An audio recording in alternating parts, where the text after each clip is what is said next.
Welcome back to the Rollball. Today we're joined by Ana, a 29-year-old from Portugal who's discovered touch rugby after COVID and hasn't looked back. Going from a social player to Portuguese Touch Cup finalist, level 2 referee, and now she's preparing for her first European Championships with the Portuguese Women 27 team. Today we'll dive into her journey, the impact of the sport, and what it means to represent her country. Ana, welcome to the Rollball. Perfect. Good morning, Kieran. Good morning, Anna. How are you both? Good morning. Very well. Now that it's finally sunny again in Portugal. Oh, yeah, it's sunny in Spain as well, and in England. Woohoo! But yeah, it's good, right? Spring and summer's coming. So first of all, Anna, welcome to the Rollball podcast with Kieran, the usual host, but he's kind of having a few technical issues with his house, and me, Mark, I'm the guest host this morning. First of all, thank you so much for joining us. We're going to talk about a different aspect of touch from Portugal and your career, and you're going to the Euros in Vichy, right? I believe in the summer, which is really exciting. So we'll just get some housework out of the way first. So first of all, thank you for Six Starts as always for sponsoring the series and the podcast, and we can get moving. Kieran, are you good to go? Are you good? Not really. Okay, good. That sounds good. All right, Anna. So can you tell us about yourself, your life in Portugal, kind of before touch rugby, and how you got into touch rugby? And do you come from a rugby background, or you just come from a general sports background? Yeah. First of all, thank you very much for inviting me and having me on your podcast. I've been a regular listener, and it's been a pleasure to follow your work. So, also congratulations to Six Stars for all the amazing work you've been doing. Okay. You could definitely come on this podcast again. That's the nicest introduction we've had, right? That was totally out of heart, so I don't have anything written right now. No, genuinely, I will say, since we started Six Starts, it's been a pleasure for us to work with the Portuguese as well. Like, generally, I genuinely mean this, that it's so easy to deal with, like, with Pedro and you guys from Braga, the guys from Academica, the guys from Coimbra. It's been amazing. It's been really. You guys have been, and girls have been super helpful and super positive about everything we're trying to do. So we also thank you a lot as well. So yeah, glad to hear that. Okay, so let's go. I'm Ana. As you mentioned, I'm Portuguese, born in 1996, so I'm turning 30 this year. Born and raised in Braga, but a couple years ago I've moved to Porto, so I already own my house here, so now I'm officially building my roots in Porto. Still training in Braga though, 2 or 3 times a week I still go to Braga to practice with the guys. They're still my team and I intend to keep doing that. And yes, so I don't come from a rugby background. I've been always involved in sports growing up. I have some family friends that are sports teachers, like physical education teachers. So sports grew up very close to me. And I actually almost went to university to study sports. But I was a very good student, and everyone told me you should go to be a doctor or be an engineer. And I ended up going to engineering school, and now I'm a software developer. Who do you work for, Anna? I work for a Portuguese company, Lactogal, which has some companies also in Spain. It's basically the main company for dairy products like yogurts and milk. Before that, I was a consultant in Accenture, a consulting company. Wow. All right, cool. So yeah, is there a team is there a touch team in Porto or not? There is a touch team in Porto, Invictus. Okay. We have 2 girls from Invictus actually in our women's 27 team, but I cannot leave Braga. It's been my club since I started touch rugby, and we've been very consistent the last couple of years, and I want to keep working with them until I can afford to do all this travel from Porto to Braga. So what's the commute from Portugal to Braga? Yeah. There you go. Read your mind. So it's like 50 kilometers. Yeah. And I do it Dedication. after work. So I go to the office, and on office days, I go to Braga. It's like 1 hour because of the traffic, but coming back is less because it's nighttime. It's more calm. Um, yeah, but it's something that I do honestly also out of heart because it's my club and I love playing for Braga. I've got one of your stickers in my mobile case. Oh, amazing! That's the Yeah, logo I here. think I picked this up in Arroyo. Oh, you're there. Yeah. Okay, nice. Um, what Good. else I was Yeah, talking about? yeah. Yeah. How did you kind of get into touch? Like how did you get introduced to it, and like because we're quite lucky with the sport actually. When people come and play, people go, "Oh, touch rugby, what's that?" And we're not sure. And when you actually go and train for like 3 or 4 weeks, generally most people really enjoy it. It's quite a high percentage of people that actually try it and enjoy it and end up playing like continuously. So how did you actually get into playing touch? Yeah, so basically, I told you that I was very close to sports, and that stopped when I went to the university. So my 6 years in university, I became a completely different person. I focused on studying, and basically my routine was studying, drinking, and eating poorly. That's what I did at university. Sounds like Um, everyone's, I think. yeah, and when I finished university, when I finished my master degree was during COVID, so I started working remotely, and the only exercise I was doing was basically walking my dog. And I try to do other sports, I sign up various amount of times to the gym and I quit, and I was trying to go back to the lifestyle that I had before because I was always an athlete before college, and 6 years of doing nothing, it was a big change. And when I started going to the office, so I think it was end of 2021 when things started going back to normal and people were starting doing sports again, I started going to the office and I met my team lead on site, like face to face, and he played touch rugby, he and his wife. He doesn't play anymore, which is very curious, but he challenged me to try it. First was 1 day a week, like very, very social. They had this day in Braga that was only for like social playing, for people actually to get more people into the sport. I started going and I kind of, I don't know how, but I kind of enjoyed it. Like I could see myself doing that besides having zero rugby experience. And it started a bit like that. I started going on Wednesdays just to keep me moving, just to keep me motivated to do something.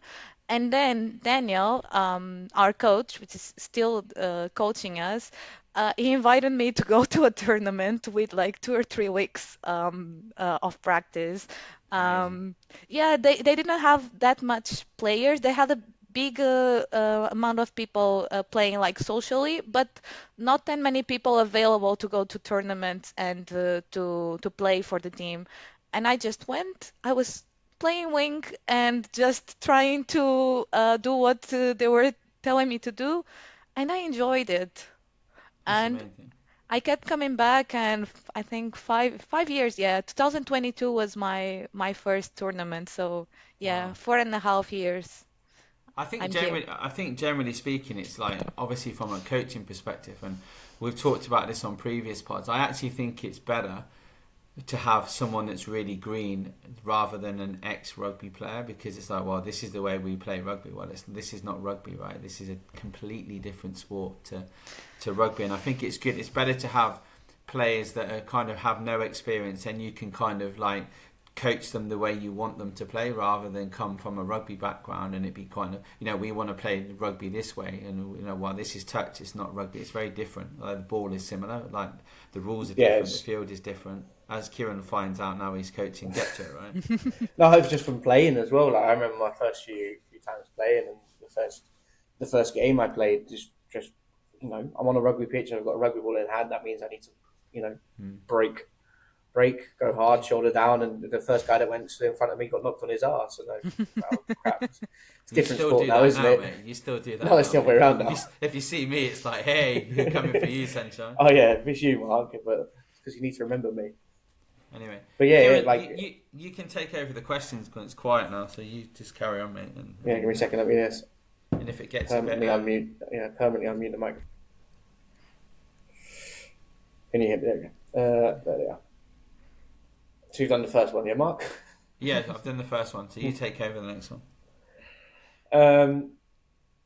So what surprised you most about the sport and like that first session?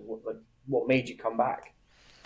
I think first of all was how everyone was very friendly, very nice. Besides, I had zero experience, like I felt very well there, even though that I didn't understand what I was doing. Nothing made sense to me. But the group of people was very nice. Daniel, our coach, he was very nice. He motivated me, and I needed to do something. I was 6 years without doing sports. I needed to do something, and I saw an opportunity to challenge myself there, and I took it.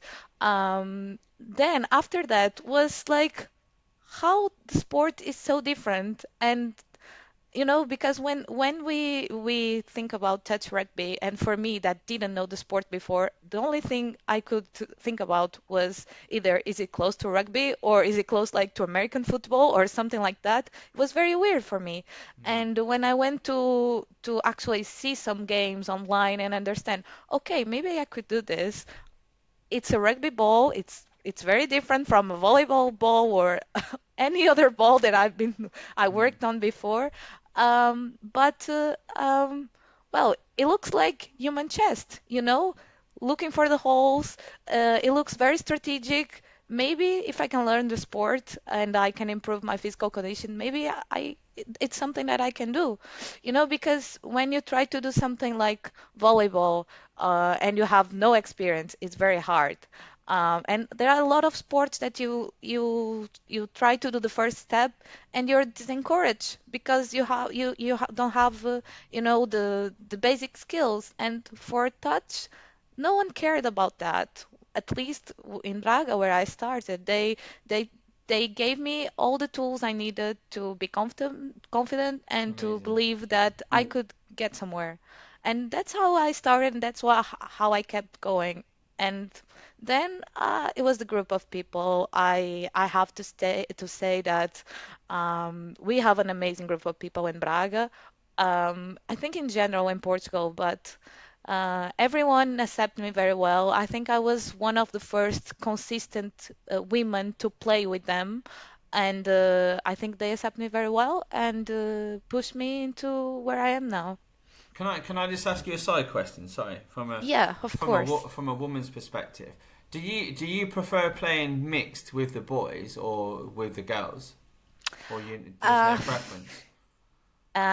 It's a very hard question because only the last couple of years we were actually we could make only women games. Uh, in terms of evolving in the game, I rather play mixed. I think I learn more because it's what we have in Portugal. We have more experienced men than more experienced women. But in terms of, feeling, your heart, I rather play like women because it hasn't been done in Portugal before, and Yeah. that's the reason. I feel like I'm being part of something, and if it's not us that try to keep the sport alive for women, who is gonna do it? And this year I'm feeling that, and that's why if I had to choose between playing the mix or playing women's 27, I would still play women 27. It's quite normal, right? I think it's you've probably got a greater opportunity to represent Portugal with the women's 27 rather than the mixed team because there's obviously lesser places in a Yeah. squad of 16. And I think generally speaking as well, like the mixed open category in like world level touch is normally quite brutal, It is. And how competitive do you want to be in terms, and this is kind of my frustration with like touch in Spain, kind of, Kieran and I have discussed this a lot, and it's not me being critical of like what's happened in the past, because we're generally not interested. We're only interested in what we can do in the future and who we can work with. But you go to a major championship, and you train with a Portuguese team, for example, once a month or twice a month. But ultimately, it's what you do away from that training, your own physical fitness, your own well-being, your own strength and conditioning. And if you go to a major championship and you're not physically right or even mentally right, there's no point in going, because it's going to be brutal. It will be. You'll find out in Vichy in France. It's going to be brutal. Yeah. But you have two options. You either go there and go hard, and you might lose, you might get beat quite badly by one of the more established nations, but you have two options. You either be really negative, or you take it as a positive and go away and go, oh, do you know what, we need to change a few things here, and then come back in 2 years' time and then be more competitive, right? Learning experience, everything, isn't it? Of course. And the thing with the women's 27, the average of our age right now is 39. We don't have enough women. We don't have enough women at any women's category to have a more homogeneous team.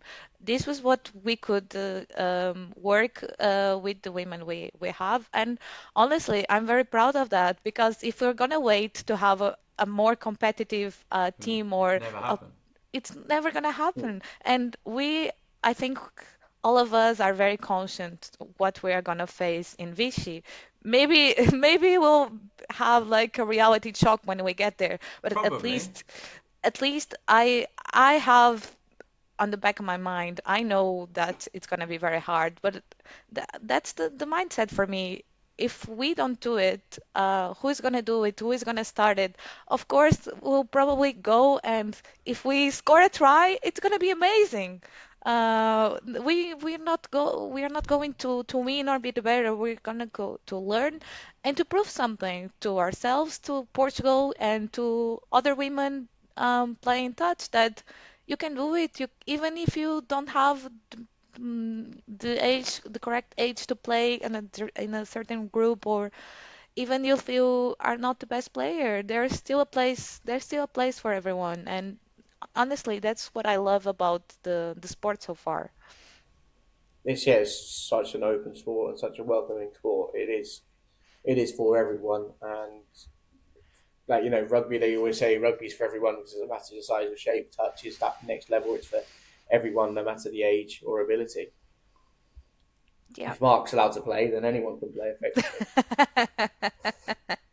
What's he replying now with a pencil in his mouth? Are you playing, Mark, in Vichy? Are you coaching? No. We needed coach, we elected coach in Portugal.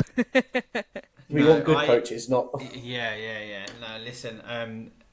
No, I was before COVID. Well, we moved. Marta and I moved here to Spain in 2019, and I was in the squad of like 30 for the men's 40s for England, and then obviously COVID came, and then we had a kid, and then kind of like things just kind of went zoomf in terms of like finances and stuff. So no, and to be honest, like I don't really want to get involved with the Spanish teams, like the national teams, because we're very limited with time, and just kind of like it's a difficult one. I've got 2 kids now. I manage the day-to-day running the 6 starts. I manage the alligators, and it's kind of like it's a lot. And I can't say to Marta, look, listen, I'm going away every weekend with the Spanish team, or even like, ideally, I'd like to play. I'd like to try and play with England at some point, but it's flying to the UK every month, and then it's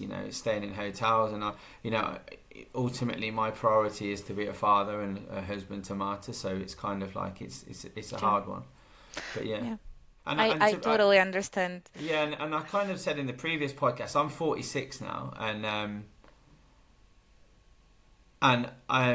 I'm kind of probably got a couple of years. I'm reasonably fit for my age. I keep myself in reasonable shape, but I'm kind of I'm starting to enjoy the coaching side of it more than I am the playing side, and just kind of like, you know, maybe in a year or 18 months I'll stop playing and just concentrate on the coaching, because I'm quite enjoying the coaching side of it now. And the evolution of the Alligators over the last 18 months has been crazy. We've gone from finishing last in everything to kind of starting to win stuff. So, and that's credit to all the players for putting the work in. Not you know, not just, but someone has to steer the ship, right? Yeah. You know. Yeah, and I've also I'm coming to a place where I'm 30 now, and I'm doing the trip to Braga twice a week. If we have a tournament in the weekend, I'll do it 3 times a week, and then I ref, I play for Braga team, and I have the women 27s practice. So between all of that, there's like one, if I'm lucky, two weekends free per month, and sometimes not even that. And for me, this is a culminating of I'm going to Euro. I'll probably gonna have kids now. I don't know, not now, but after Euros. I don't know when I'm coming back to the sport. I know that I'll come back, but I don't know how and when, because I cannot imagine myself with a small kid doing the trip to Braga, going and back, and then also work and weekends.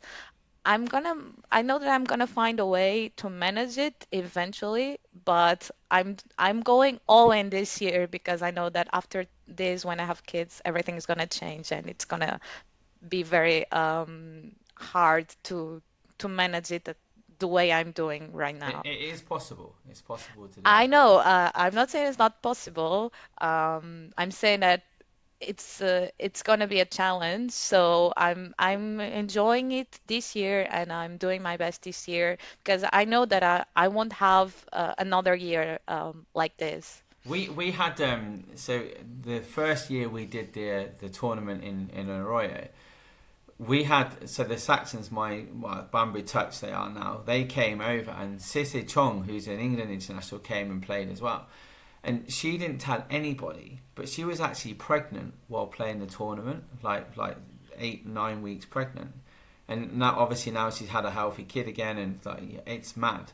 Like, and we were wondering why she wasn't diving, because normally she's a really good player, she's a elite player. And we were like, it's a bit weird. And then afterwards she said, I'm pregnant, and I was like, wow. But obviously it depends on your husband or boyfriend, etc. Where, you know, kind of like, here's the kids, I'm going to play touch for the weekend. It's hard. It's a really hard balance. But Yeah. you'll do it.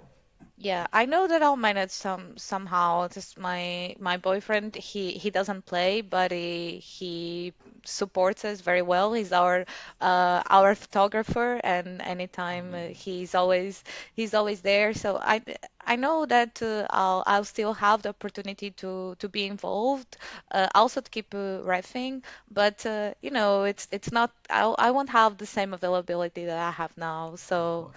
I think this is my year, and I'll do my best to enjoy it, and to take advantage of the health and the time and the money that I have right now.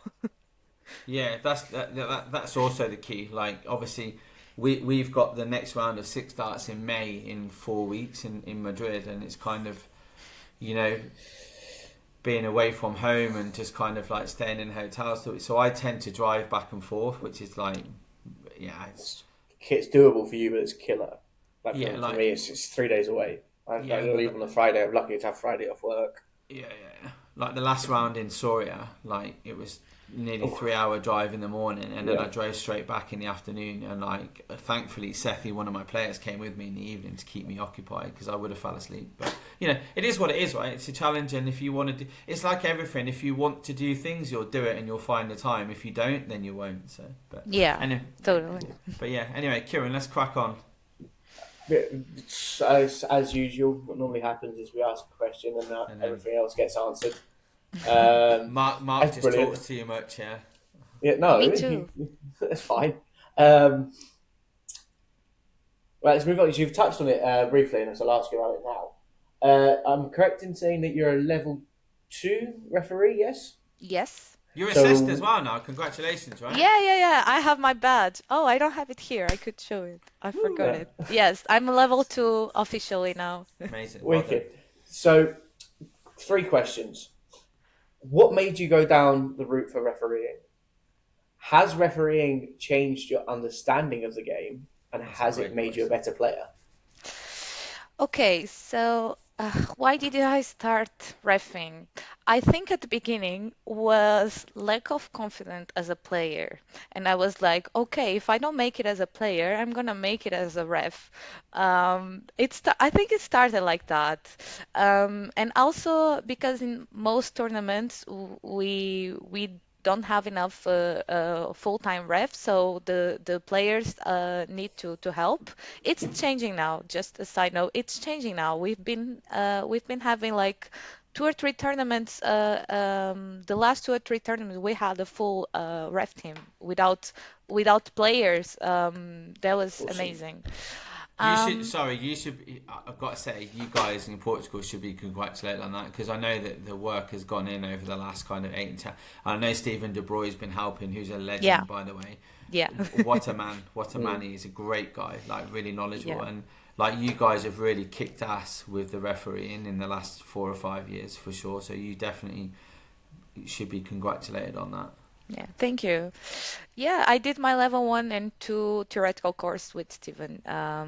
It was really nice. So yeah, I started a little bit like that, and someone from the team always had to ref, and normally it was our coach, Daniel. So I got involved a bit to help, to like divide the work to between me and him as well, because he's our coach, but he still plays with us, so it was being also too much. And I wanted to help, but it was a bit like that. So if I don't make it as a player, I'm gonna be at least I'm gonna try go to the referee pathway. And 2 years ago, I did the theoretical course first. It was really nice. It was easy. I think at that time I already had a good understanding of the game, which helped. So it helped. Going to your second question, being a player also helped me starting as a ref. So understanding the game and all, it was easy to not easy, but it was easier to do the theoretical assignment because of the knowledge that I already had. And there was this day I was playing and reffing at a regional tournament, and I was just reffing, not thinking about it, just doing my job, playing, reffing. And Philippe came to me and said, "Do you want to get your level 1 today?" And I was, "Okay, so just fix this, and this, and you'll get your level 1." And then, like, I think the next games I did it even worse because I was thinking about it. But Just yeah, I thinking got too my much. level 1. It was in a regional tournament in 2024, and I got my level 1, and I was like, amazing. I'm a ref now. And the little badge. Uh, it's actually pretty cool. You get to wear it and put it in your uniform. It's Yeah, pretty yeah. cool. I So think yeah, I think it's really good for the game as well, like to have more women referees, especially like sometimes like the male egos get the better of them, and just kind of like I think it levels it out a little bit when you're refereed by a woman for sure, and there are some really good women referees. Like, I think one of my favourite from Six Starts is Lily from your side, oh, she's mad. Mark. She's so She's so calm, and then she'll explain afterwards if needed. But she's very consistent with she's her. very particular with things as well, and Yeah, just kind of like she's funny. She's doing really well.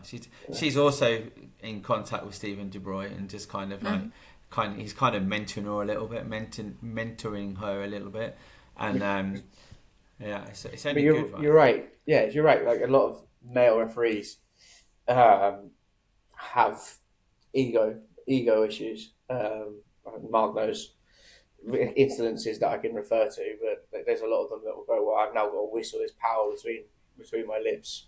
shut up Yeah. and do as I say. Yes, there is some part of the sport, but at the same time, you need to have a head on you. You don't want people, because that can ruin an event.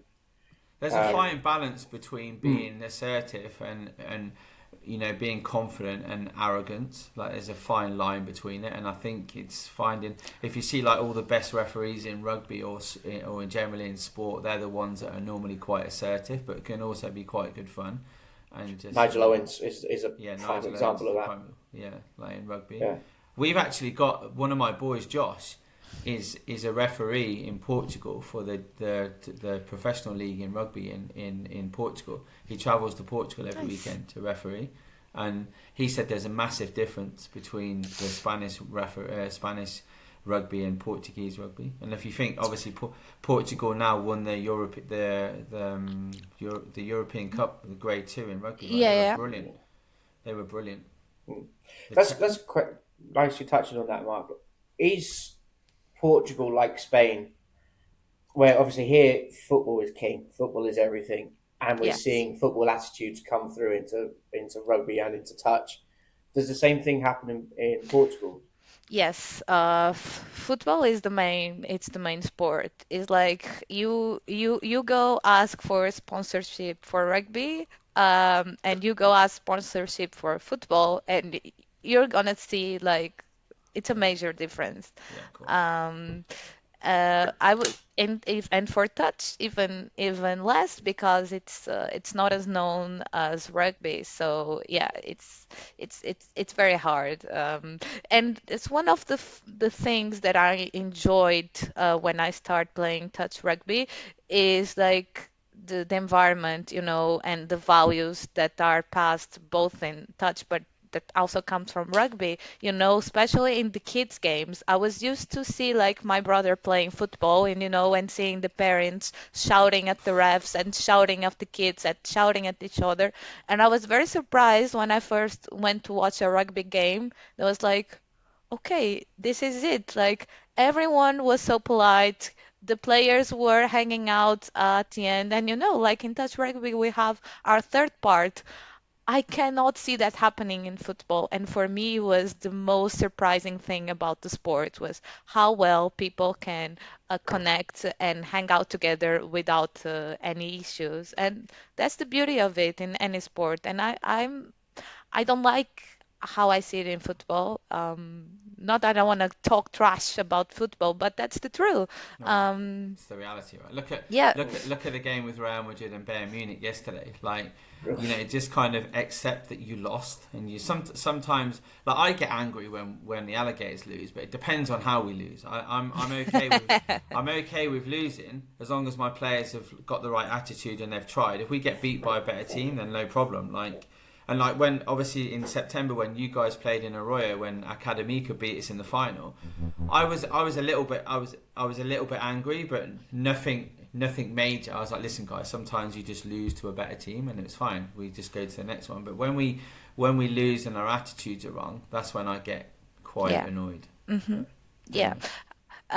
We normally have a saying, which is like sometimes they win the game and sometimes we lose the game, and we don't like to lose the game, right? Yeah. We don't like to lose, and I understand what you're saying about being frustrating and sometimes the attitude, but we in Braga had like some season where we were very angry at each other. When you're getting better, but you're not quite there, and you're still losing, but like and that's very frustrating. But you have to go through that. Some of your boys in September were pretty angry with another Portuguese team. I won't get into that, but like it was. I was like, listen, guys, just like calm down. It's fine. Like, and just kind of sometimes it does, and I think that's good, right? Showing a bit of passion and showing a bit of aggression is okay, but it's got to be controlled, right? It's got to be controlled. Yeah, of course. It's got to be for the right reasons as Yeah, well. Yeah, of course. Passion because you love the sport, not passion because you love winning. Yeah, and It's two different things. And as a ref, I think it's about the same. You need to enjoy it. You Yeah, need to enjoy being there. That's different between being frustrated with the players and becoming arrogant, or being calm and understanding their frustration and be able to react to it. And with that, I think I'm going to answer to your second question. Yes, being a ref also made me be a better player.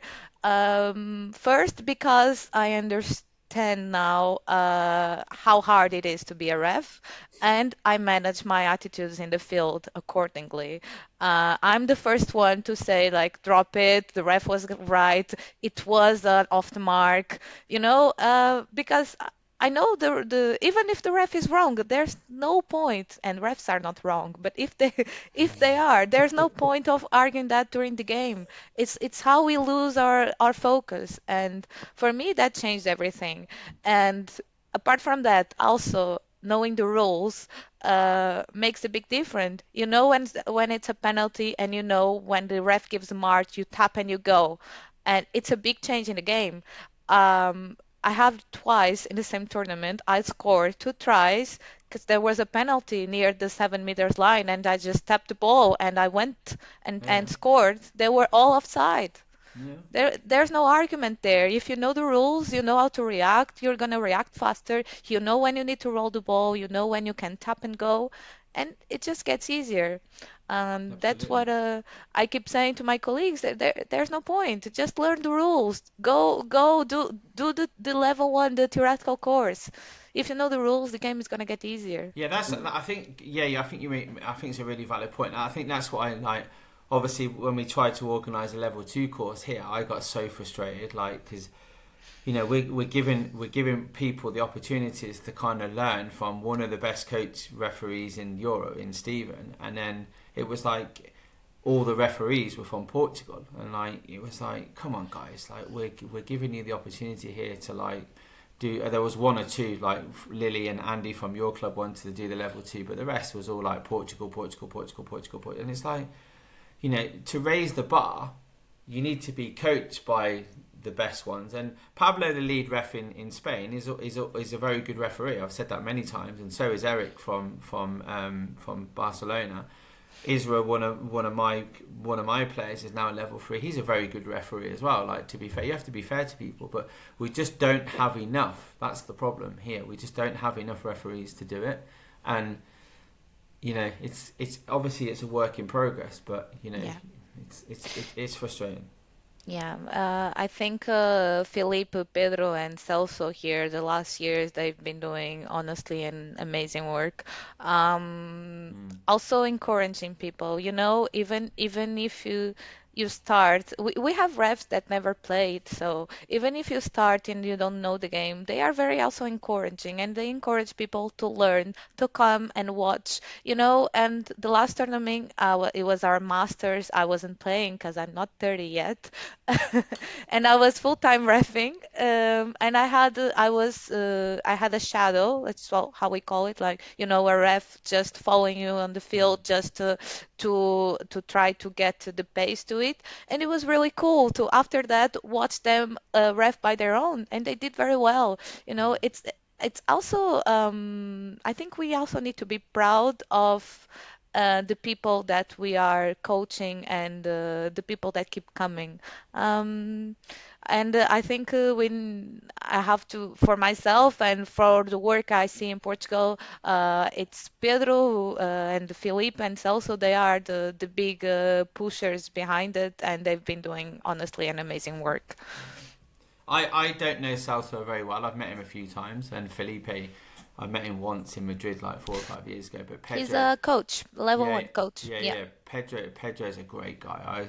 I'm in contact with Pedro quite regularly. He's a great guy. But interesting. Anyway, shall we move on? Because we're probably ticking away time. I'm just going to we've talked about refereeing now.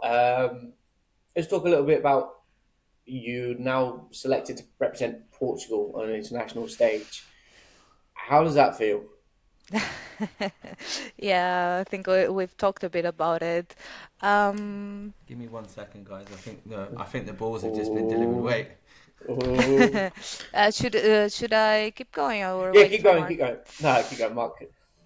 Okay, so first of all, I'm very proud. Starting from having no experience to be able to represent my country, I think it's a very well deserved 30 for my 30 years old gift. Because I've played sports through my whole life, but never to a point where I had, that drive and that tickles to go and do it and push and do more. And I felt that in touch, and it's a culminating of the hard work that I've been doing personally. But in a women's team, I think it comes with a great responsibility also because we are the first women's team to go to European actually to an international competition, and it's going to be the first time people are going to be looking at us, and I know that it's a big responsibility. For me personally, I'm very proud of all the women that are committed to the project. They are been coming to all the training. We have an Instagram page. We did I've our been watching it yeah. closely. Yeah. We went after sponsors, and it's been amazing to see a group of women that never played together. Most of us never played against each other in the field, and it's going really well. Of course, that I know what to expect from Vichy, and I know it's gonna be hard, but just the road to there, it's been very grateful, and I'm very proud of it. um, what else can I say? I had Ho- something to say, but I forgot. Hopefully, Ha- you'll inspire the next generation to go as well. Kind of. I think you'll be surprised. I think you've got to go there open-minded and realize that it's going to be tough, right? It's going to be tough, but you never know. You might win. You might you might win a game because obviously you've got England, Spain, England, Switzerland, Spain, Switzerland. Belgium. I think Belgium and France will have a women's 27s team, I'm sure. I think so. I don't know if it's 5 or 6 teams, but I know it's either Belgium or Switzerland, one of them. Um, but yeah, like I said, I think first of all we need to support each other, and I think it's a big lesson, not for our team, only for our team, but for all the teams in general, to support each other, to be there for each other, because it's gonna be brutal, physical and mentally, and most of them have not played, in a big competition.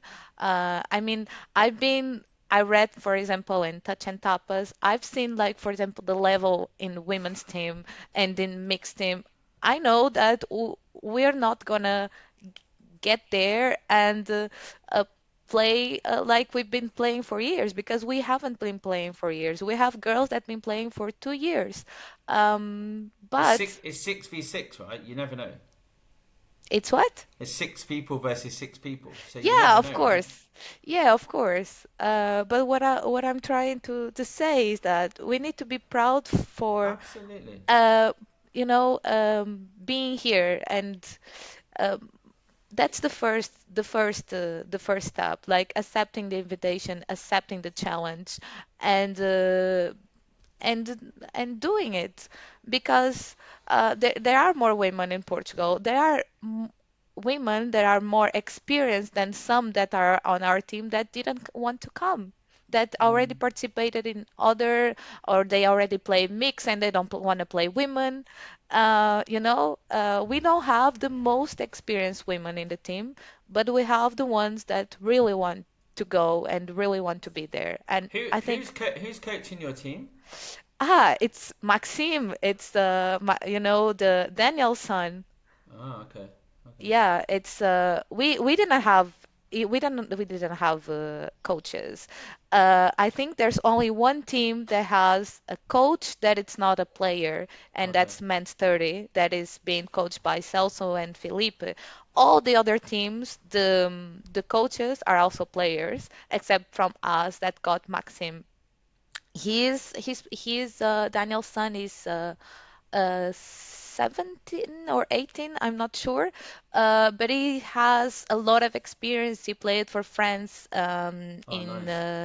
in the boys, no, the mixed 15 last year or 2 years ago, and he's playing for boys 18 for France, I Wow. think, this year Wow. as well. The Yeah. level of the juniors. Oh my Yeah, God. I'm still thinking about if I want to go or not to play in the juniors because of the how fast and Wow. yeah. The Atlantic Cup that was played a couple of years ago in, I think it was in France. Was it in France Yeah, or was it in France? Scott. Oh, Scotland. 2 years ago. Yeah, 2 years ago. Where was the Atlantic Cup? Nottingham. I can't remember. Anyway. That was World Cup. Oh, well, where was the Atlantic Cup played? I'll Was tell it you. Last in, Was year it was in Ireland.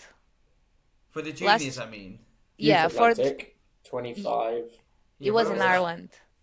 I don't know. It was Dublin. Yeah. Dublin. Yeah. Oh my God, the level was insane for them kids, right? My God, it was insane. But yeah, anyway, that's what we need, right? We need the younger kids playing and just kind of, we need the young girls and the young boys and kind of I've said before, can I just get the phone? Sorry, my wife is calling me. Kieran, carry on, please. Yeah. So I'm just looking at the Fit website, the competition, your group. I think it's you for the tournament. It'll be Portugal, Spain, Scotland, France, Belgium, and then for the youth championships also this year in London. For some reason, Lebanon is in there, but that's it. But there we go.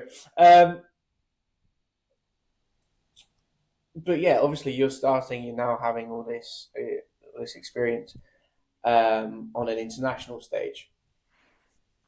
Do you have any personal goals for the tournament? Yes. So, first of all, to be able to endure it, fitness wise. Um, since I've been playing touch like three or 4 years ago, I started working on my health. I started training with a PT to lose some weight, and I went back already this year also to prepare myself for Vichy. And my first goal is that I need to endure it and to be able to go through the days with my body being able to deliver and to physical be there for the games. I think that's my personal goal. Um, because I think people sometimes forget, and it's not only physical, it's also mentally, to be mentally there, to be able to either win or lose, but to focus on the game, to be there for the less experienced women and to support there. I want to be physical and mentally strong, and that's my first goal. Then, yeah, Mark? Mark, you're muted, mate. I apologise. Can I give you some advice? Yeah, sure. After day one in Vichy, ice bath. Jump Oh, jump yeah. jump in the ice bath because you'll need it. You'll need it. But what position are you playing in the team, Anna? I think I'm gonna be playing middle. Um, Ooh. Yeah, I'm not. It's not closed yet. If I had to choose, I would rather play link. It's my favorite position. But I think considering that the group that we have, I think Maxim is gonna ask me to play middle. Uh, it's a big responsibility. And yeah, either way, I'm happy. I'm just happy to be playing. But yeah. Cool. Well, Um, hopefully you have a good tournament, and obviously Kieran and I are going to do some watch-alongs, I think, on the Yeah. pod, and then. Well, if now you've been on, I think we're going to have to watch one of the Portuguese. We should do the Spain-Portugal women's 27 game, right? I think that's what we should 100%. do. Yeah, that's the one we need to go for. yeah, that would be nice. All right, cool. Okay, so because one and a half more sections we'll cover before our last quick fire round. You've joined the Fit Women's Commission. What does that involve, and why is it so important? Yes, so first of all, I'm very happy to be there. I think I'm the only Portuguese, so it's even a bigger responsibility. The commission was formed to try to encourage more women and to bring more women to the sport and to see what's being made in the various countries and to see what we can do more to it also bring more women, but also to support the women that are playing and to make sure they have a fair opportunity to play. One of the things that we discussed, we only had one meeting, so it's very early. But one of the things that we discussed was why they didn't put the category to women 30 and they kept it at women 27, which in general everyone agreed that it's way better to have women 27 than women 30 because, like, for example, me, I'm 29, and if I didn't have a women 27, I would be too old to play mixed open, and I would be too young to play like women 30, you know? And that was the first point that we discussed because I knew that there was some talks about if the category should go up or not, but it's staying women 27, and I think everyone is happy about it. And then we've been talking about a bit what's been doing in the several countries, success scenarios, and to try to trace a roadmap to improve the conditions for women across the countries. One of the things that we've done already was there was expression of interest for women to play in Euros, even if they didn't have a team in their country, to be able to have like an Euro select team of women to be able to play in Euro, and I think that's very cool. I would totally sign up if I didn't have a team. So yeah, that's what we've been doing so far. As I said, it's still very early. We only had the one meeting, and it was basically to get to know each other. But I'm very proud. I think it's a really nice initiative, and you know why I sign up? Um, the first training that I had for the women 27, Maxine was asking, who normally plays middle? No one. Almost no one. Who normally plays link? Two or three. Who normally plays wing? Most all of us. And when you see teams with women, they mostly play at wing. And it's totally okay. I'm not saying that's wrong, but I think that we are still seen as the weaker players in the field. I don't know if you feel that in Spain. I hope not, but I feel that a bit. We are still seen the weaker It's seen. players. There's a lot of teams that just have girls. It, it almost seems like they put the girls on the wing as obviously obligated to have two girls on the field, or we'll stick them on the wing. Yeah. We're Mark, you muted again. We're trying to in our team bring in some of our players because a lot of them have come from Union, have come from 10 or at inside centre, so they can ship a ball, they can run a line, they can carry the play better than a lot of the blokes on the side. So we're now starting to um, bring in some of our girls into middle link, um, and Yeah, develop around them and build ideas off them and what they can do and talk to them. I think in our last game in the Soria tournament, we just went, okay, we know we have a safe pair of hands on the wing and she can step into wing or link, wide ball to her every single time. And just building things around what our players can do, and okay, it's not going to work with you on the wing, then you need to come in and start playing link. You need to start playing middle.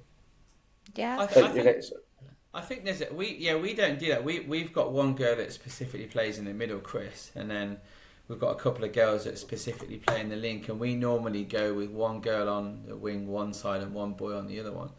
And I think there's a common like thing that the wing position is the weakest and the rubbishest position to play. And the reality is it's the most important position on the field. Yeah.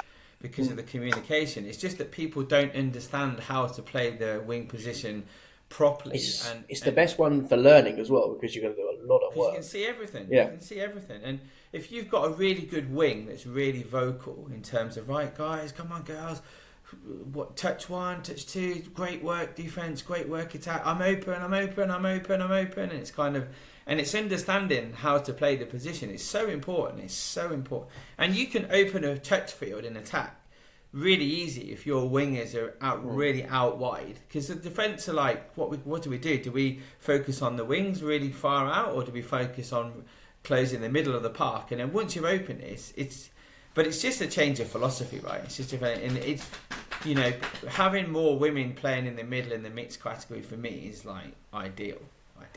Yeah, I mentioned that because I think in Portugal it is what I see, and I totally agree that wing is a very important position. I started playing wing, and for me, it made a big difference to understand the game.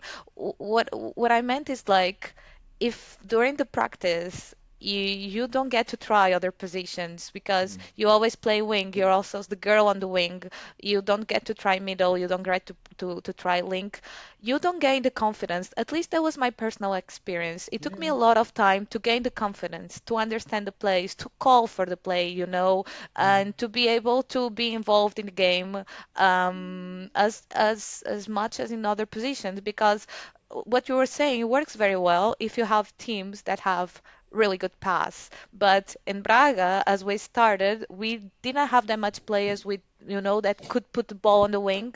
So sometimes I had tournaments at the beginning where I never touched the ball, in my first seasons. And it took me a lot of effort. And I always had the feeling that I had to prove myself more than if I was a man. Like if I had a new man coming up trying the sport, he would play link already, and I was still playing wing. Probably. Probably.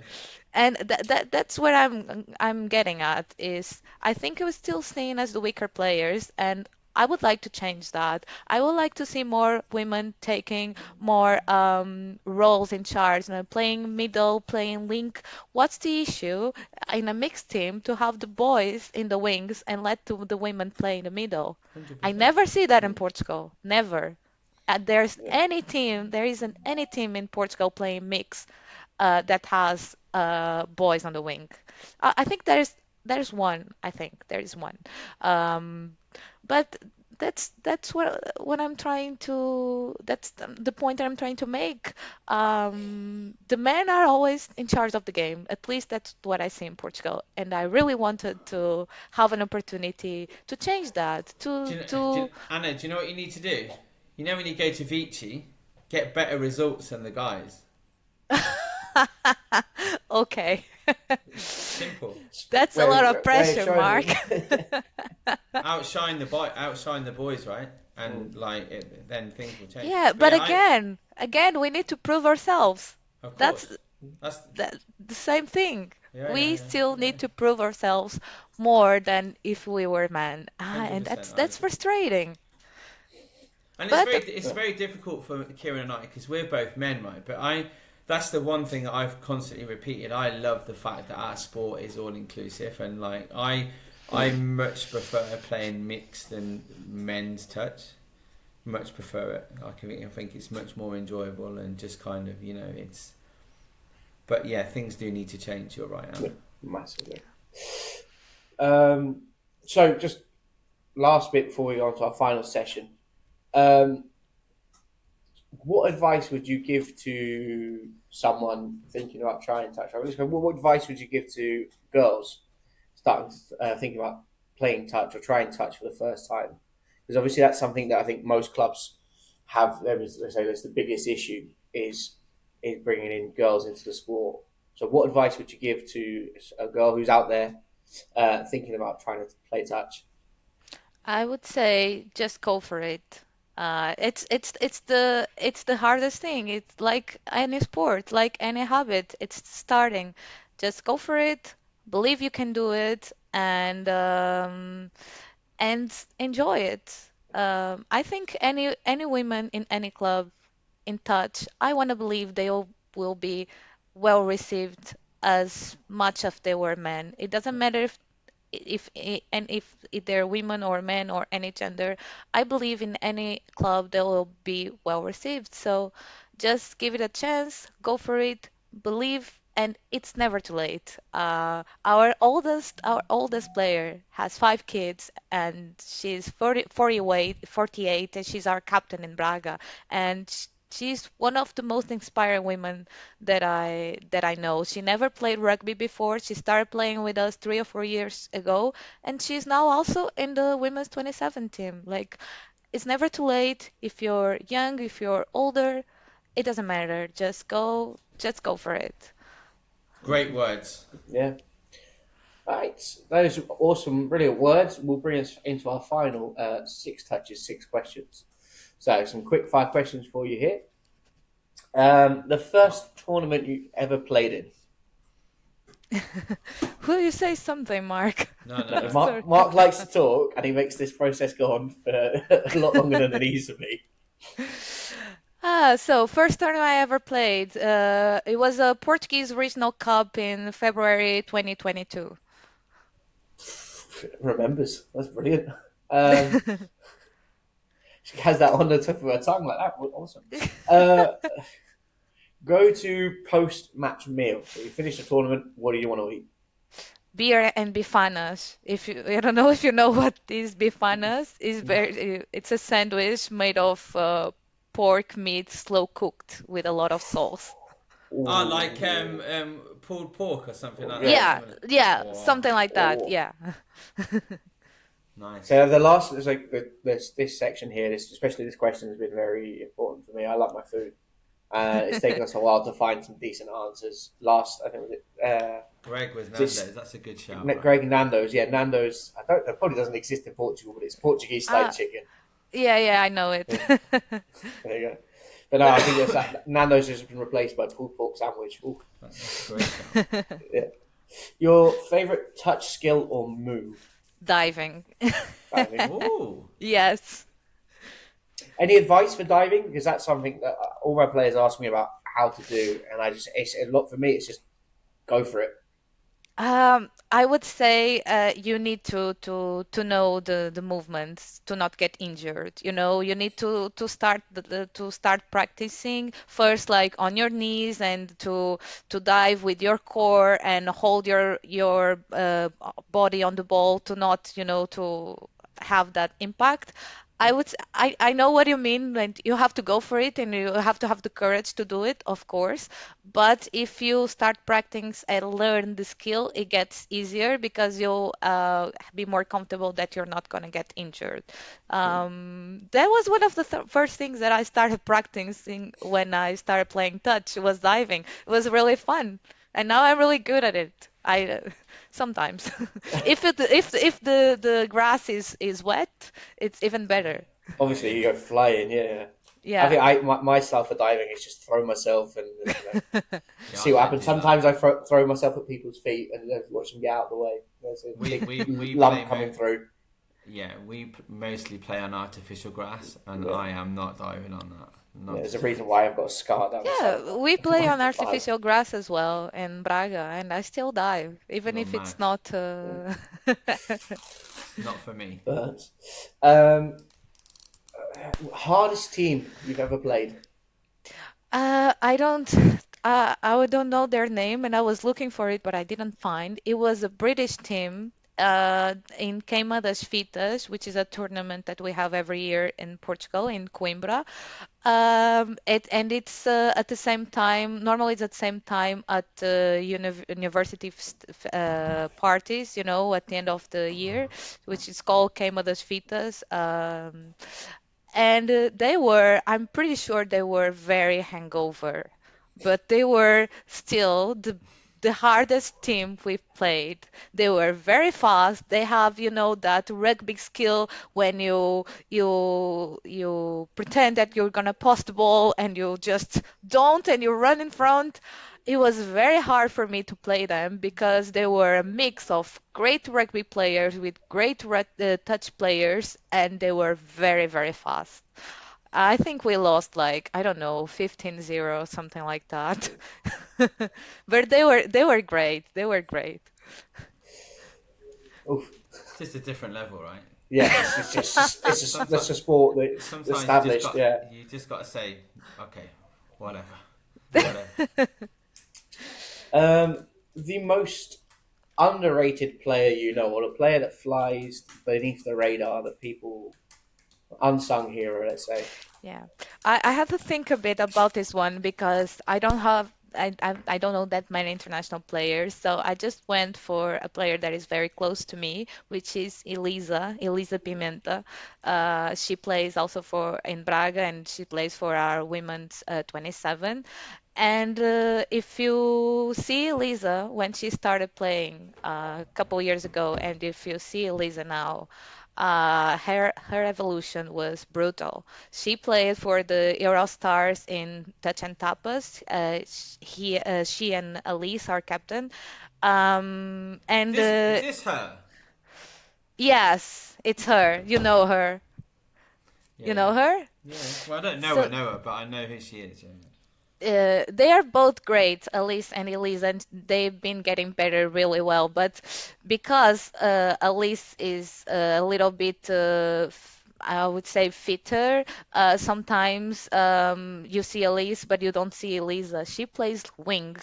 And she's great. You know that kind of wing that she knows when she's gonna catch the ball. She knows when she has to be closer to the links to play to do the play, and she's very vocal and she's very supportive. And I think she's a very underrated player at our team at least. And I think she's gonna be someone to look at Euros, and she's gonna surprise a lot of people.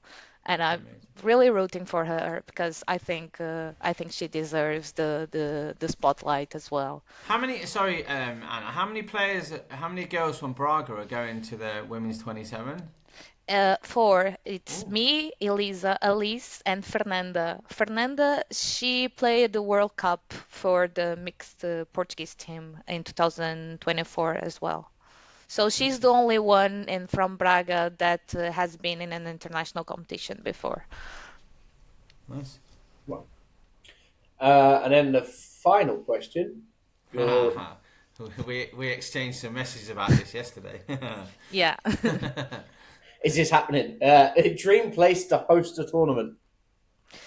Okay, so for me, it was between New Zealand and Iceland, which were the two things that Mark told me. Like, for example, New Zealand and Iceland, and I thought, we're gonna have a touch tournament in New Zealand, so I'm gonna go for Iceland. I've never been there, but it's very cold, so I was going to say, it's cold. I'm not sure how many pitches we'll find. that that's why it would be a challenge.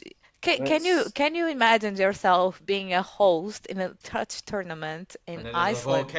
volcano I behind know, it. yeah, and a geezer, yeah. Be And cool, right? they do play rugby. They play If they play sevens. rugby, they can play touch. Listen, However, when you look Iceland rugby, it directs you to the supermarket in Leicestershire. oh yeah, because Yeah, Mark, yeah, Mark yeah, will get English yeah, yeah. supermarket in a town called Rugby. There's a supermarket in England called Iceland, but it's spelled ICE, not IS. Ah, okay. Um, yeah, well, listen, that's the beauty and the great thing about our sport. It doesn't, you don't need to play on a rugby field. You can play on a football pitch or a hockey pitch or in the Yeah, park or wherever. That's the great thing. You can just rock up, and as long as you got some space, you can play the yeah. game, right? I'm sure grass grows in Iceland as There well. you go. Yeah, I'm sure. No, internal. This is Reykjavik Touch. Yes, we're going there for 6 days. There we go. Oh, Let's get in, nice. let's Yeah, get I'm in gonna contact with Iceland, and we'll do a round of 6 darts. the Reykjavik Raiders. If you do that, I'll go ref. Or play if you need players, for sure. There you go. We are actually, Anna, we are actually taking six starts to England next year. We're doing a round of six starts in near Oxford next year. Nice. Just to expand it a little bit and give some exposure to the teams, and kind of, obviously I have a connection with Banbury because it was my club in England, and it's kind of like Steve, the coach of this Banbury is also going to coach our Barbarians team for six starts, who by the way is a really good coach, and so yeah, it should be good. It's just developing the game, giving people an opportunity to learn from a different perspective, and yeah, it's good. I think Greg Cropper's coming to Madrid in May to help us out a little bit with six starts. Greg and I have kind of been in communication over the last couple of years, and yeah, so it should be good. Anyway, I think we're done, right? Yeah, I have no questions. Thank you both for having patience with the situation here. I've been able to do the majority of it. Thank you, Anna, for joining us. Thanks for having me. Some wonderful answers and some insight into the touch in Portugal, and especially from a women's perspective. And going on forward into Vici, was good luck. We will keep an eye out for you when we do our watch-alongs to the Spain-Portugal game. Yeah, I'll be Go on, run! I'll be number 7, so you know. Oh yeah. No, not like him. There's someone Not like who? I think the balls have just been delivered, so I've got to go. Right, ciao, Anna. Thank you so much. We'll keep in contact. Thank you, Bye-bye. Mark. Bye, thank bye, you, bye, Kieran. bye.